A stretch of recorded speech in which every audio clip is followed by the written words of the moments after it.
तो फिल्म की शुरुआत में हम मेन कैरेक्टर ब्रैड को देखते हैं, जो एक पायलट था। वो एयरपोर्ट पर आगे बढ़ रहा था, साथ ही अपनी बेटी से वीडियो कॉल पर बात भी कर रहा था। वो उसे कहता है कि मैं काम खत्म करके जल्दी तुमसे मिलने आऊंगा, जो सुन वो खुश हो जाती है। जिसके बाद ब्रैड पायलट वाले केबिन में आकर अपने साथी पायलट से मिलता है और दोनों अपने अपने बारे में बातें करने लगती है। फिर फौरन बाद ब्रैड को बाहर बुलाया जाता है। एक ऑफिसर उसे बताता है कि इमरजेंसी की वजह से तुम्हें एक कातिल को अपने साथ ले जाना पड़ेगा, जो बहुत ही ताकतवर है, जिसका नाम टोनी है। ये जिम्मेदारी हम तुम्हें इसलिए दे रहे हैं क्योंकि तुम काफी समझदार हो, जिस पर वो मान जाता है और अपने प्लेन के बाकी स्टाफ से आकर मिलता है। और ये लोग मुसाफिरों के बारे में बात करने लगते हैं कि सब आ गए हैं कि नहीं। और जैसे ही फिर सारे मुसाफिर आकर प्लेन में बैठ जाते हैं तो ये लोग फौरन अपनी उड़ान भरते हैं। ब्रैड अपने साथी पायलट को बताता है कि मैं अपनी बेटी से बहुत प्यार करता हूँ और बहुत जल्द उससे मिलने वाला हूँ। हमारा एक दूसरे के अलावा और कोई नहीं है। और फिर ये लोग रात तक प्लेन में सफर करते रहते हैं, लेकिन तभी अचानक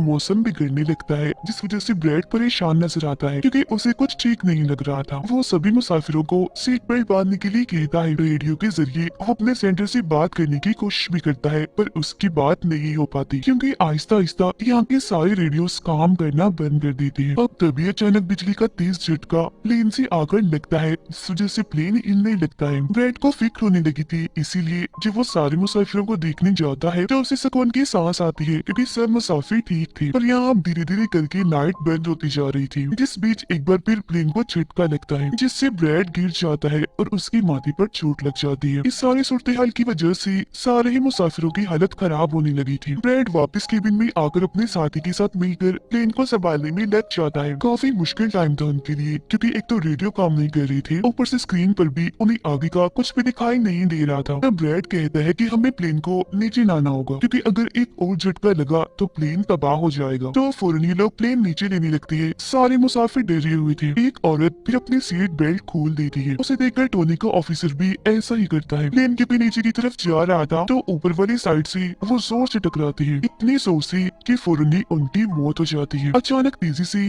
प्लेन नीचे आने लगता है। तब ब्रैड और उसका साथी जल्दी से इसे कंट्रोल में कर लेती है। तभी एयर होस्टेस आकर ब्रैड को बताती है कि मुसाफिरों की हालत खराब हो रही है, जिस पर वो कहता है कि सबको संभालो, अपनी अपनी सीट्स पर बैठने का कहो क्योंकि जल्दी हम करीबी एयरपोर्ट पर उतरने वाली है। अब ये दोनों देखती है कि हम एक आइलैंड के ऊपर से गुजर रही है, तो कोई और रास्ता फिलहाल ना होने पर ये इस आइलैंड पर प्लेन उतारने का फैसला करती है। वो कोई ठीक सी जगह देखकर फिर प्लेन को उतार ही देती है। हालांकि उन्होंने इमरजेंसी लैंडिंग की थी, पर फिर भी सही सलामत वो उतर ही गई थी। अब ब्रैड और उसका साथी तब खुश होते हैं जब उन्हें पता चलता है कि थोड़ी बहुत बिजली अभी भी प्लेन में है। जिसके बाद ब्रैड सभी को नीचे उतरने का कहता है। उधर प्लेन की कंपनी का मालिक भी देख लेता है कि अचानक प्लेन कहीं गायब हो गया है क्योंकि उसने प्लेन को लैंड होते हुए नहीं देखा था और काफी देर से रेडियो खराब होने की वजह से उसका राब्ता भी नहीं हो पाया था, इसीलिए वो थोड़ा टेंशन में नजर आता है। अब एयर होस्टेस ब्रैड को आकर बताती है कि टोनी को लाने वाली ऑफिसर की मौत हो गई है। जो सुन ब्रैड को दुख तो होता है, पर वो उसे कहता है कि चलो जो भी हुआ अब बाकी मुसाफिरों का ख्याल रखो। अब सारे लोग इस सोच में थे कि हम यहाँ क्यों उतरे हैं, जिस वजह से ब्रैड सामने आकर बताता है कि इमरजेंसी की वजह से हमें यहाँ उतरना पड़ा। प्लेन में अभी भी थोड़ी बहुत बिजली मौजूद है, जिससे हम बाकी बिजली की चीजों को ठीक कर लेंगे। तब तक आप लोग यहाँ आराम से रहिए, खाना पानी मिलेगा और रहने की जगह भी, और आप लोग घबराइएगा नहीं, बहुत जल्द हम यहाँ से निकल जाएंगे। उधर प्लेन कंपनी के मालिक की मुलाकात एक रेस्क्यू एक्सपर्ट से होती है, जो ऐसे लोगों को खोज निकालने का काम करता है जो मुश्किल में कहीं फंसे होते हैं। कंपनी का मालिक उसे कहता है कि मुझे मेरे प्लेन की सारी डिटेल्स, जैसे कि वो कहाँ गया, उसके वर्कर्स, मुसाफिरों की सबकी जानकारी चाहिए। अब ब्रैड प्लेन के पास आकर उसे ठीक करने में लग जाता है, पर वो देखता है कि प्लेन में पावर बिजली काफी कम है, इसीलिए इनको इंतजार करना होगा क्योंकि रेडियो भी अभी काम नहीं कर रहे। फिर जब वो इस बारे में अपने साथी पायलट को बताता है तो उसका साथी नक्शा देखकर बताता है कि हम एक प्राइवेट आइलैंड पर फंसे हुए हैं। ये कोई आजाद जगह नहीं है, बल्कि यहाँ एक प्राइवेट आर्मी का कब्जा था, जो बुरे लोग थे क्योंकि उसमें सारे ही गुंडे थे और अगर उन्होंने हमें कोई भी नुकसान पहुँचाया तो गवर्नमेंट भी हमें नहीं बचा पाएगी। जो सुन ब्रैड कहता है कि अब कैसे भी करके हमें अपनी रेस्क्यू टीम को यहाँ बुलाना ही होगा ताकि वो आकर हम सबको बचा ले, क्योंकि यही एक रास्ता है यहाँ से निकलने का। अब ब्रैड सबके पास आकर उन्हें बताता है कि किसी खराबी की वजह से रेडियो अभी भी काम नहीं कर रहा, जो सुनकर सारे लोग काफी परेशान हो जाते हैं। ब्रैड उन्हें भी तसल्ली देता है कि हम आइलैंड की दूसरी साइड पर जाकर रेडियो को ढूंढेंगे और अपनी टीम से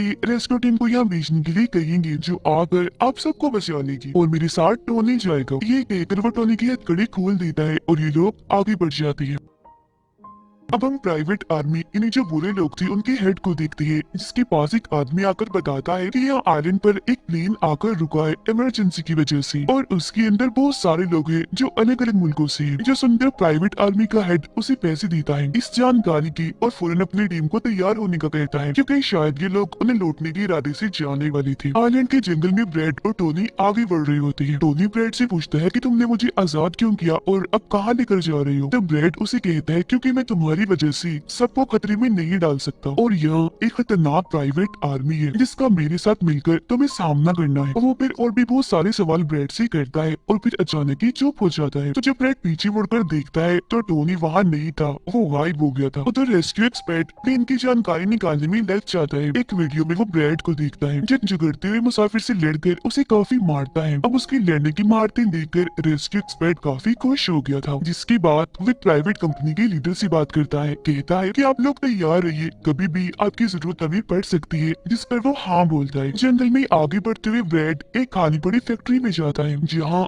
वो एक बंद रेडियो मशीन को ढूंढ ही लेता है, और फिर उसे ठीक करके फोन लगाता है। हेल्पलाइन पर उसकी बात होती है, जिन्हें वो अपने प्लेन और इस आइलैंड के बारे में बताता है, लेकिन लाइन में कोई गड़बड़ी होने की वजह से सामने वाला इंसान उसकी बात सुन ही नहीं पाता। तब उसे एक आइडिया आता है, वो ये सारी चीजें अपने बेटे को लिखवा कर उसे अपने ऑफिस में बताने का कहता है। अब तभी एक आदमी आकर ब्रैड पर हमला कर देता है, तो वो उसे पकड़कर काफी मारता है और बेहोश कर देता है। तभी ब्रैड को महसूस होता है जैसे इस कमरे में कोई आ रहा है, इसीलिए जल्दी से वो छुप जाता है। पर वहाँ और कोई नहीं बल्कि टोनी था, जिसने बहुत सारे गुंडों को मारकर उनके हथियार ले लिए थे, और वो ब्रैड को आवाज लगाने लगता है। पर जब ब्रैड सामने आता है तो कुछ हथियार वो उससे भी दे देता है। इसके बाद ये दोनों नीचे की तरफ आने लगते हैं। तब यहाँ उन्हें एक कैमरा मिलता है जिसमें चल रही वीडियो से उन्हें पता चलता है कि वो खतरनाक प्राइवेट आर्मी यहाँ आने वाले लोगों को अगवा कर देती है, और फिर उन लोगों की फैमिली से अच्छी खासी रकम लेती है उन्हें छोड़ने के बदले। जो देख वो समझ जाते हैं कि हमारे मुसाफिर भी खतरे में हैं। अब ये दोनों बाहर खड़ी गाड़ी में आकर बैठ जाते हैं और अपने मुसाफिरों की तरफ जाने लगते हैं। उधर जब सारी मुसाफिर बैठी हुई थी तो तभी उन्हें किसी गाड़ी की आवाज आती है। वो ये सोचकर काफी खुश हो जाते हैं कि जरूर ये ब्रैड है, पर ब्रैड नहीं, वहाँ तो वो खतरनाक प्राइवेट आर्मी थी। वो गोलियां चलाकर इन लोगों की तरफ बढ़ रही थी। इन गोलियों की आवाज ब्रैड और टोनी ने भी सुन ली थी। प्राइवेट आर्मी का हेड पायलट से सभी मुसाफिरों की लिस्ट मांगता है, तब जल्दी से एयर होस्टेस उसे लिस्ट लाकर दे देती है। फिर वो हेड पूछता है कि तुम्हारा सीनियर पायलट ब्रैड कहाँ पर है, जिस पर वो बताता है कि किसी काम से वो जंगल में गया था पर अभी तक वापस नहीं आया। इसी दौरान एक औरत वहाँ से भागने की कोशिश करती है, पर वो लोग गोली चलाकर उसे मार देते हैं। ये आवाज सुनकर ब्रैड उनकी मदद करने के लिए भागता है, पर टोनी उसे रोक लेता है। गुंडे सारे मुसाफिरों को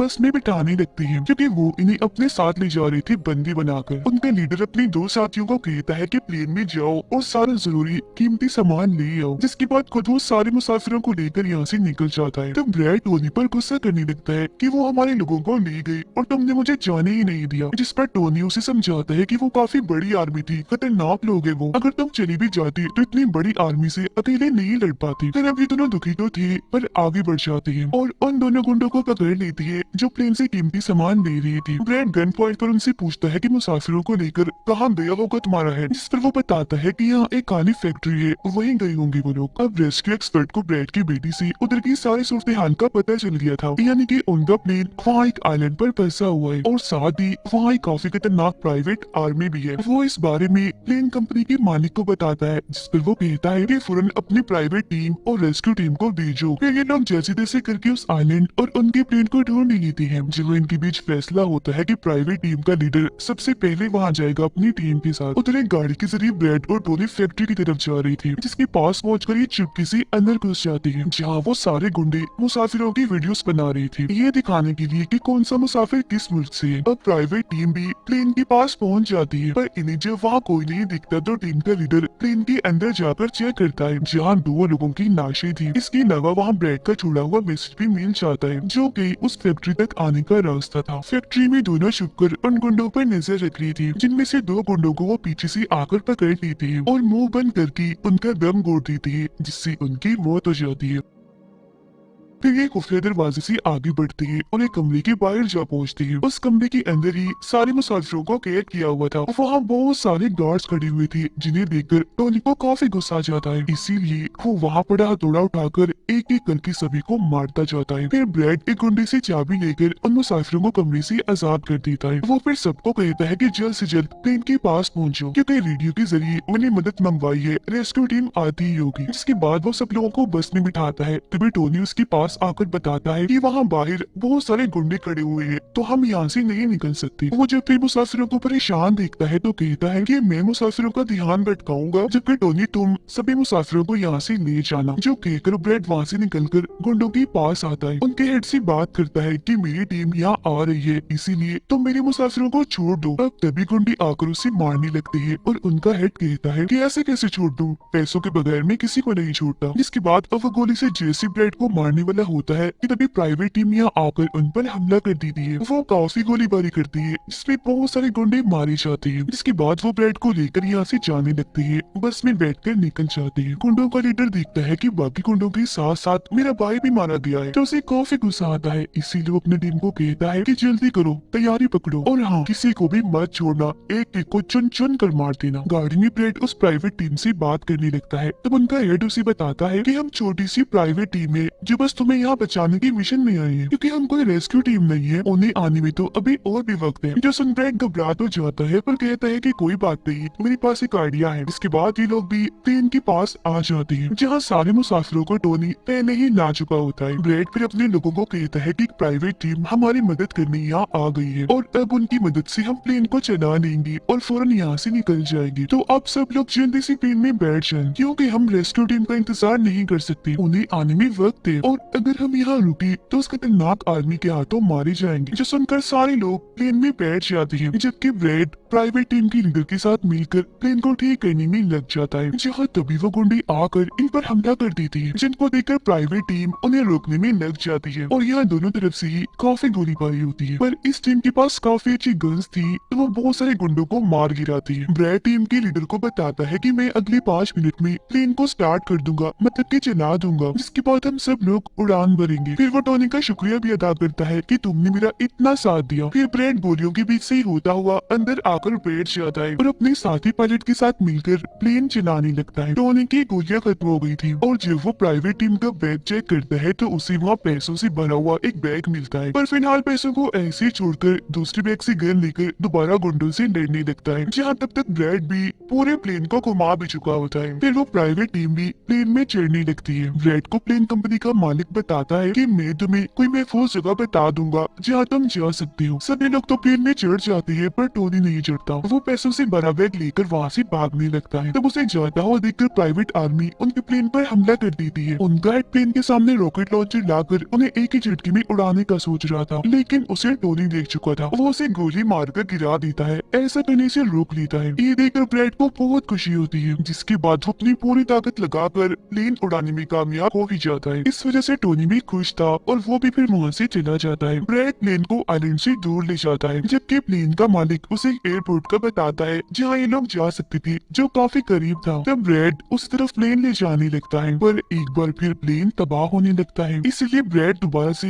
इमरजेंसी लैंडिंग करवाता है और उनका प्लेन नीचे आने के बाद जंगल के रास्ते आगे बढ़ने लगता है। सब लोगों की जान बच गई थी, इसीलिए वो काफी खुश थे। उधर प्लेन कंपनी का मालिक और उसकी टीम भी बेहद खुश थी। ब्रैड और उसका साथी भी सुकून की सांस लेते हैं कि कम से कम वो उस आइलैंड से तो निकल आए थे और सबकी जान भी बच गई थी। कुछ ही देर में यहाँ इनकी रेस्क्यू टीम भी आ जाती है, जिन्हें देखकर सारे मुसाफिर खुश तो थे, साथ ही ब्रैड की बहादुरी पर तालियां बजा रही थी। ब्रैड फिर सारे मुसाफिरों को रेस्क्यू टीम के साथ भेज देता है, जिसके बाद वो अपनी बेटी से बात करता है। वो इस बात से काफी खुश थी कि थैंक गॉड मेरी डैड जिंदा है। दोनों भाई बेटी बात करके बहुत खुश थे और इसी के साथ ब्रैड की बहादुरी की ये कहानी इधर ही खत्म हो जाती है।